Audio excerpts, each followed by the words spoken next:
Welcome to Our Hometown, the show where we take an in-depth look at some of the people and organizations that make this area unique.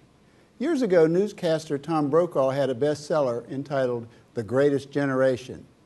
In his book, he contends that our World War II veterans are the greatest generation because they saved our world from tyranny. Our special guests today are Bob Braddock and Norman Mears, two World War II veterans and heroes in their own right. So stay with us for the next half hour as we explore our hometown.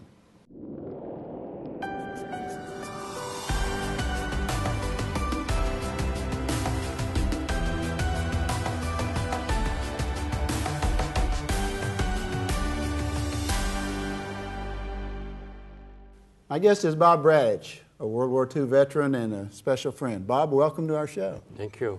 We're really glad you're here. Pleasure to be here. Let's take our viewers back to 1943. And you're a young man. The war is in the middle of the 4 or 5 years of World War II. Tell us your future and what happened with you then. Well, when the war broke out, I was only 17, and I was waiting to go into the Army. My brother went into the Army, and I wanted to go, and I went to join, and they said, you have to go back and get your father's permission. Because you're too young. Because I was much too young, and I looked young, too. Sure. So I went back, and my father would not sign for me because he says, I got one brother and one son in the Army, I don't want another son. But I said, Dad, it's only a matter of time, and they're going to take me. So he said no, he wouldn't. I couldn't convince him to let me go. Come March, I got my letter from the government that they want me. You were drafted. I was drafted into the Army. I knew it was coming sooner or later. And I was drafted into the Army, and they sent me down to Camp Landing, Florida, where I took my basic training. And the same is true of thousands of young men of that era. Yes. Yeah. At the time the war broke out, there was literally lines of men signing up around the block trying to get in. Yeah. My brother took basic training with a wooden rifle because we didn't have enough to go around. Wow. It was so quick. So you received infantry training and you were sent to Europe. I was sent to 28th Infantry Division, and we organized there, and then we went over to England. Right. Okay. On the way over, we talked about this prior to the show. You rode over on what you call a banana boat. Yes, a banana boat. We call it a banana boat. This is a boat that usually takes fruit or some kind of produce from South America, and they bring it up here to New York or to the United States, and that's converted over to a, quote, troop ship. So I was on there, and we went over there. It took me 10 days to get over there, and we hit a storm, and 95% of the guys were seasick. One died from seasickness because it was that bad. But the idea being that civilian ships and other items were converted for military use. Yes. So it wasn't a conventional troop carrier, it was a banana boat. That's correct. All right. That's correct. You landed, you spent time in Wales in training. I spent time in Pembroke Dock, South Wales. And you and your infantrymen ultimately landed on the European continent, in France. Yes. Let's talk about that for just a moment. Well, when the war, we were waiting to invade France, but it never came right away. Finally, the 29th Infantry invaded France at Omaha Beach, and we were ready to go right behind them. If the 29th Infantry didn't make it, we were going to go right in and take over from them. In any event, we did finally take over from the 29th Infantry at Omaha Beach. And then we proceeded down there to St. Lo. We joined up with the 2nd Armored Division, and we spearheaded out of the beachhead.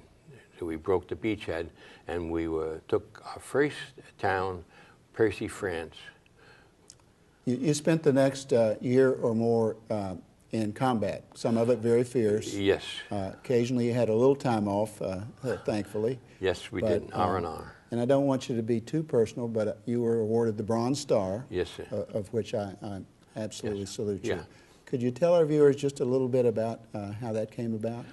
Well, after we liberated Paris and we went on to Belgium and Luxembourg, we were given assignment in the Hurtgen Forest, where it was cold, 0 degrees weather, and the pine needles covered the ground. You lost a lot of men there, didn't you? Yes, we lost a lot of men, and our feet became frozen. Right. You take your shoes off, and they swell up, and you can't get your shoes back on. They had 4 guys out there, out in the outpost for artillery observers, and the captain asked for a volunteer to go and get them out because all communications were out, and we were being pulled off the line. Right.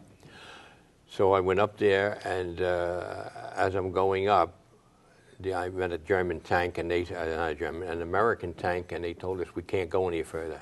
I told them what I had to do, and so I kept on going. You went anyway. I went anyway. I got behind the German lines, and I was looking for the guys to take out. Finally, I heard something up the road, and I immediately thought they were Germans, but these were the 4 guys I was looking for. So we got them. I told them what I was here, and we were pulling out, and we want to get you down here. So on the way back down here, we had to go through the enemy lines again to get back down to it. And the Germans spotted us, and they fired at us. Sure. Now, as they fired on us, we returned the fire. Because anytime you fire at somebody, they're going to duck, okay? So I fired at them, and they brought a tank up, a German tank, and they shot their 88. That's an artillery piece that's on the tank at us, and unfortunately, it got one of our men. But ultimately, one of the 4 people that I was getting out. Ultimately, you were able to get the others back. Yes, and we took them. I told them to bring him back down to the tank. I was going to stay there and fire at the enemy to keep them pinned down so you can get out. Now, when we spoke before getting together today, you told me about a period of R&R, which we call rest and relaxation. Yeah. And the unusual thing that you told me was that while you and the Germans were in very close proximity, there seemed to be a quiet understanding that you guys would take some time off and they would too. How'd that work? Well, after the Hurtgen Forest, we were put out onto what we call R&R along the Luxembourg-Belgium borders. Now, normally we take 10 miles that we cover the division. This time we had 30 miles, but it was still on the front, but it was a quiet front. We could see the Germans over on the other side. There was a little river there on the other side, and they could see us. Okay. But there was no firing. It was like a mutual agreement because we're waiting for the spring. Okay. So it was the cold of winter, and both parties were waiting for warm weather. That's correct. That's correct. I think that's very interesting. Yeah. You also mentioned Luxembourg and Belgium just a moment ago, and you mentioned their love for American soldiers. Yes, I found that to be very heartwarming because while we were in Belgium and Luxembourg on December the 6th, the Germans came through us with a blitzkrieg, and they surrounded us, and they were taking prisoners, they were killing all our men.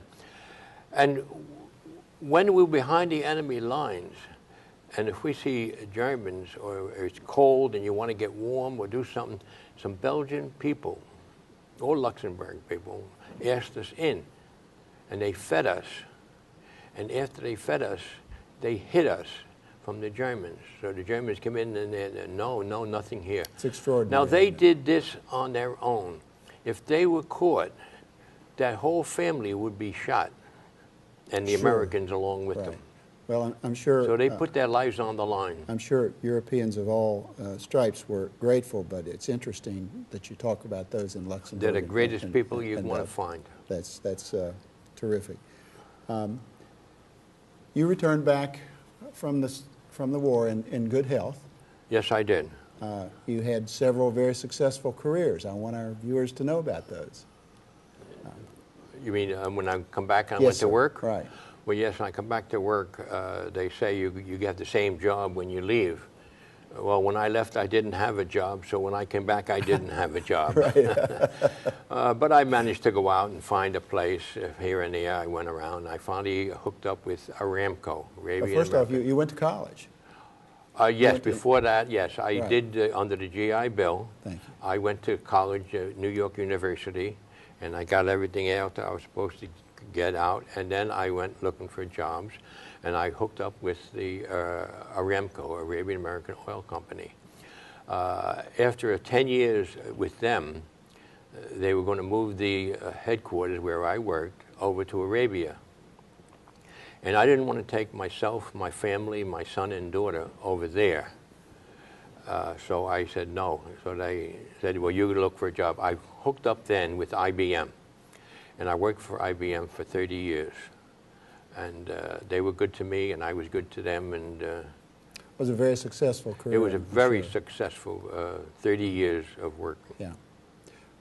I can see from your ribbons and your hat that you're a proud veteran, and my guess is you stay in touch with veterans here in the area. Am I right? Yes, I do. I'm a member of the American Legion. I'm a member of the VFW, and I'm a member of a group in Wilmington, World War II Remembered. They have a group there that I go to. I go to all their meetings, and every year I go up to Indiantown Gap, and they have meetings up there once a year for the 28th Infantry Division. Bob, we want our viewers to know about the book that you wrote as well. It's entitled World War II as I Lived It. These are two different pictures of Bob Braddock now and Bob Braddock as a young man. That's correct, yes. Tell us a little bit about the book and how you wrote it. Well, the book, see, when I came out of the service, I didn't speak about the service for about 50 years. I just didn't want any part of it, you know. And then I was sitting down at the table and I was talking with my daughter, telling her about it, and she says, Dad, don't tell me, write it down so nobody forgets about it. That's what started me off. Then 10 years later, I finished this book, and it's been accepted by a lot of people, and they really enjoy reading it to find out just what happened during the war. This one soldier. You were kind enough to share a copy with me a year or two ago, Yes, and I certainly enjoyed it. Good, no, Yeah. thank you.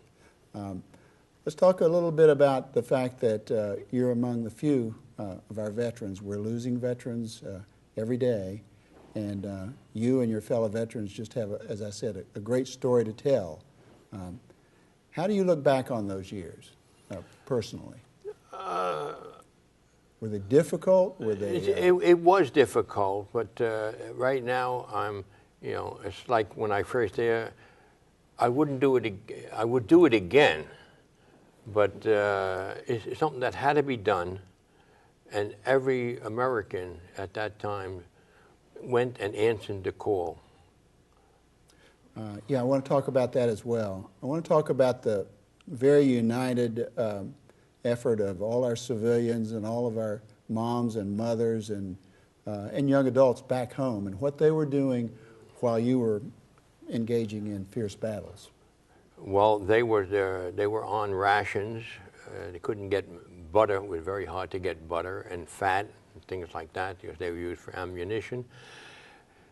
And they even had a thing, to the kids and for the people, you want to come to the show, bring an aluminum pan, aluminum pot, and you get in free. Now tell us why that was the case. And that was the case because that aluminum was used for planes, for construction, and for...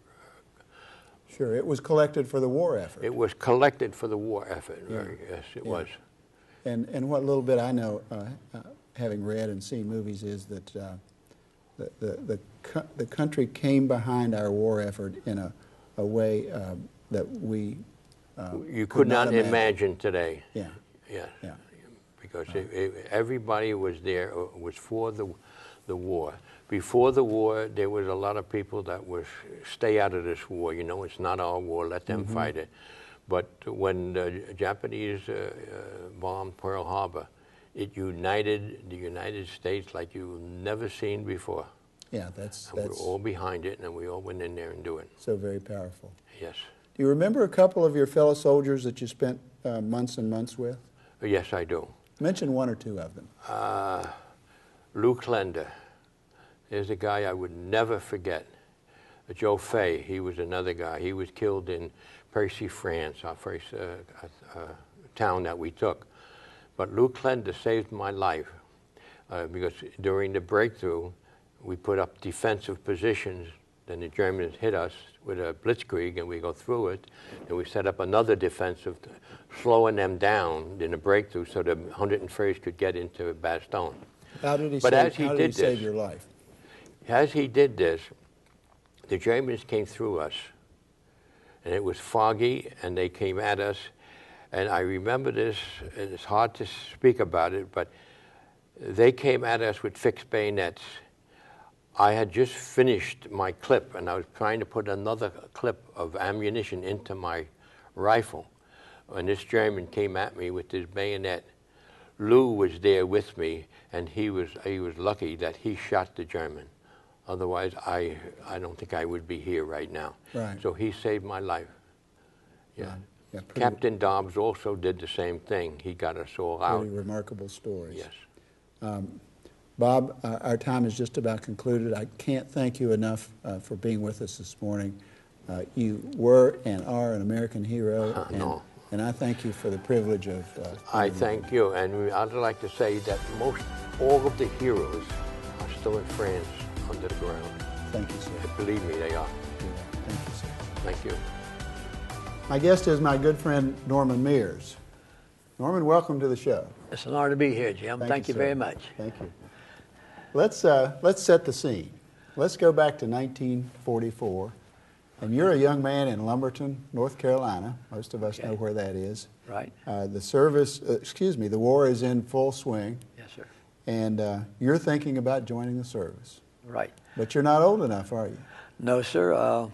I was 16 at that time, and I had, when I was younger, I messed around with model planes, and I got interested in flying.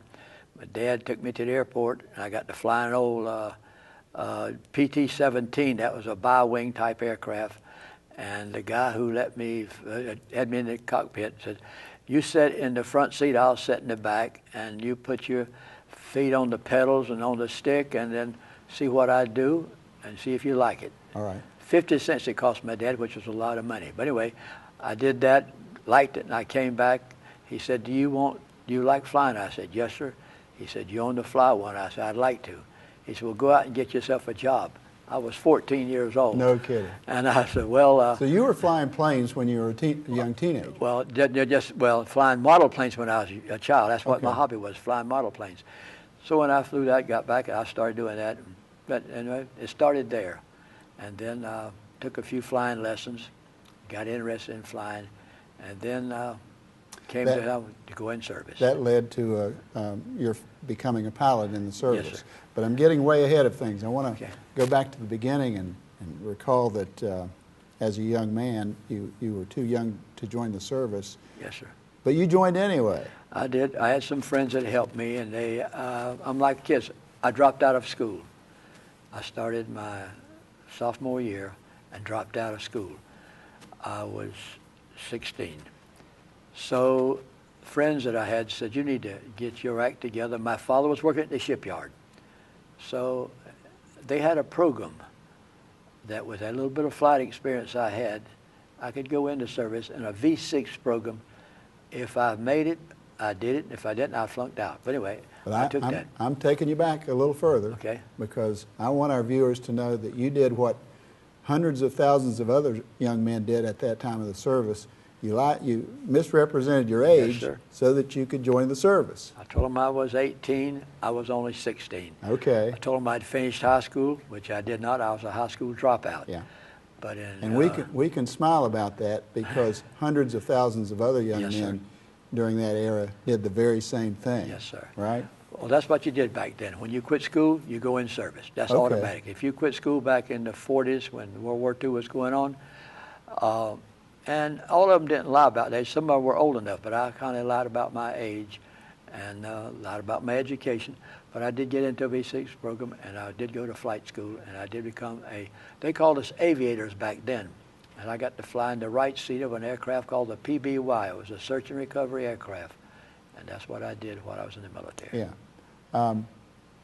So your early interest in flying as a young man allowed you to have an interest and become a pilot during the war. Well, yes, I got real bitter that my mother died when I was real young, as I told you, when I was 15. And then My dad was working at the shipyard, and you don't leave a 15-year-old kid at home. And then I liked the military. I was in the National Guards at that time, and I liked the service, and I wanted to go in. And why I chose the Navy over the Army, I don't know, but I had two brothers who were ahead of me in the Army. Okay. And they were both in service overseas at that time. Right. And I wanted to be like them. Well, let's talk about life in the service. You finished flight school. Yes, sir. And am I correct in thinking that you were assigned to the Pacific Theater? Yes, sir. Okay. Let's talk about that for a minute. Where were you? A place called Barbers Point Naval Air Station on Oahu in Hawaii. Yeah. We were in a squadron, a PBY, Search and Recovery. SAR. Search and Recovery. And so our viewers will understand, you and your fellow pilots engaged in the business of searching and recovering airmen or others? Anyone we were called out to. Civilians as well? Well, we didn't have, well, we did. We had a few contacts for civilians. People were on fishing boats or things like that. Sure. They got in trouble. We helped. Yeah, because that was what you did back then. The main purpose for ours was search and recovery. The pilots who didn't make it back or had a problem, had to ditch in the water, or people who had problems at just any kind of problem at sea, that's what we were supposed to do, search and recovery. You flew at a relatively low altitude, yes, sir. so as to perform your work. Yes, sir. The maximum altitude was about 12 to 13,000. Our airspeed was about 160 was tops, but normally we flew at about 113 to 120 knots. And we would fly anywhere from 2,000 feet above, or if we knew someone was in such an area, we'd get down to 400 feet. All right, and because I don't know the answer to this question, I'll ask it. Were you, did you actually have a lot of search and rescue missions, or did you spend most of your time just out waiting or looking? Looking. Okay. We had some, and as I said, we didn't fly 8 or 10 hours a day. You might have a 4-hour mission. Depends on where you had chartered to go. You went there and you returned. We did some night flying. We did some daylight flying. When we were called, we went, regardless what time or where or when we went. Now this question is a little different, but Hawaii was a main center for our naval ships. Yes, Sixth Fleet. So there was the Sixth Fleet, right? Yes, sir. So there was a lot going on, I take it, in your area. Yes, sir. And we had a submarine base there, as you know, in Pearl Harbor. And we've had some calls for they had problems and they had to submerge, and we had to assist them, but not a mechanical problem. And we were the nearest people, so we were the nearest one that did what we had to do. Right. We did it back then. I understand now Barbers Point Naval Air Station is now closed, I understand. Okay. It was a very popular place. Hickam Field was the Army Air Corps. Naval Barbers Point was the Navy. And then, you know, Pearl Harbor was most of the shipping and submarine corps. I want to change subjects on you a little bit and talk about what life was like here in the States. Because during your early years, your teenage years, you were here while the war was going on before you joined the service. So what was it like? What was... Well, when the war started, everything became rationed. Well, let's talk about that for a second. Everything was rationed. You had a little book of stamps, like yellow stamps they called them. You'd use those to buy canned foods, meat, anything. Gas was rationed back then. It was really expensive, 11 cents a gallon. And everything was rationed. Now, something I remember, but I have a problem with the colors, but it's been over 70 years ago. We had little flags we put on windows for the people in service. Like I had 2 brothers ahead of me. There was 2 flags, a star in each one of those little flags. Okay. When I went in, my dad hung. My mother had passed away by then. And then I went in service. So your dad had 3 stars? There's 3 sons in service at the same time. And were they on the front of the home? On the front of your house, in your window. Most people had a front window, you know. So if I came by, I could know that this particular family had 2 sons. 3 sons in the service at the same time. 3 3 military. It could be our daughter, if you had a daughter, which We did not have. We had sons. Right. There were 3 sons. But that was something that everybody respected each other back then. And the rationing part was kind of rough because we never went hungry, but we didn't have a lot of waste food back then. Well, that's where I was going. If you didn't go hungry, you and the rest of America deprived themselves of a lot of Yes, luxuries yes, in sir. order to promote the war effort. Yes, sir. Now, most people had what they call a victory garden back then. Right. You'd Talk plant about that. potatoes, you'd plant a few hills of corn, you'd plant things like that. And when my mother was alive, she would can those things during the summer. So we had plenty food during the winter. We had food. But we were blessed. We did have a garden. A lot of people in the city did not have a garden. They depended on those, I don't want to use the word food stamps. They depended on the stamps they got so they could buy food. I understand. Now Yeah. that was very, very far back then. And some things you could not get unless you had the stamp was gas. Gas was a commodity that was very rationed.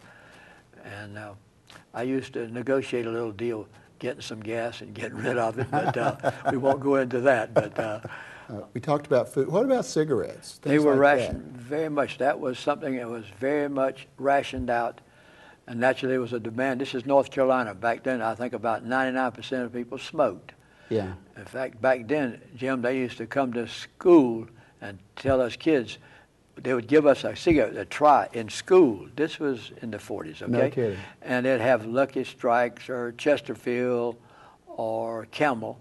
Those, and I forgot who it was, Leggett Myers or ever who the company was selling cigarettes. I don't remember. But anyway, for kids to try it. And I was advised never to smoke a cigarette, which I never did and never have. How about that?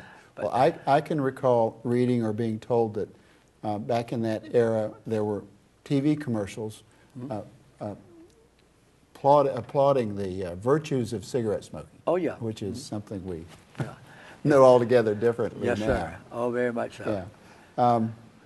And let me ask you, let me tell you something about cigarettes in the service. Yeah.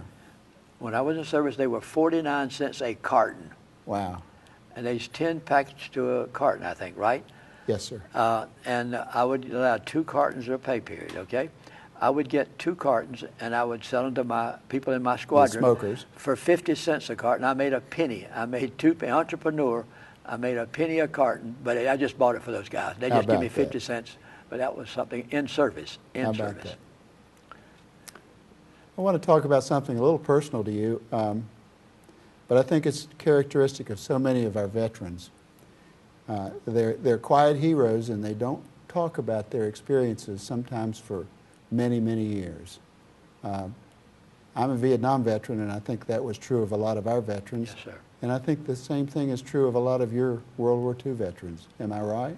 Yes, sir. Jim, this is the first time I've sat down as one-on-one to discuss it with you because you are a personal friend. But I've spoke with you more in the last few minutes than I've ever spoken to my children. I will talk to another veteran, but I don't talk to, I just don't make it a practice. They asked me a few months ago as a VFW member to go and speak to some kids at a school. Well, there was 4 or 5 of us went, and we spoke a little, but we didn't get into detail. Just told them we were in service, Sure. where we were stationed, and that. Well, I think it speaks so well for you, but for all of our veterans. Even here in Brunswick County, we have Yes, sir. we have quite a few veterans, and they're not a loud or boisterous group, but they have a very quiet and significant presence here in our community. Yes, sir. And that speaks well for all of our veterans. Norman Mears, you're an humble but true American hero, and we appreciate your being with us today. Jim, it's been an honor. Thank you very Thank you, much. sir. Thank you for your service. Thanks. Thank you. I got to ride in a parade. You did not get the same welcome when you came home from Vietnam. I remember that very well. That's okay. Thank Thanks. you. Thanks for joining us this month on Our Hometown. If you have a story that you'd like to share on a future show, visit us at atmctv.com to tell us about it. Thanks again for joining us, and tune in again next month as we explore more of Our Hometown.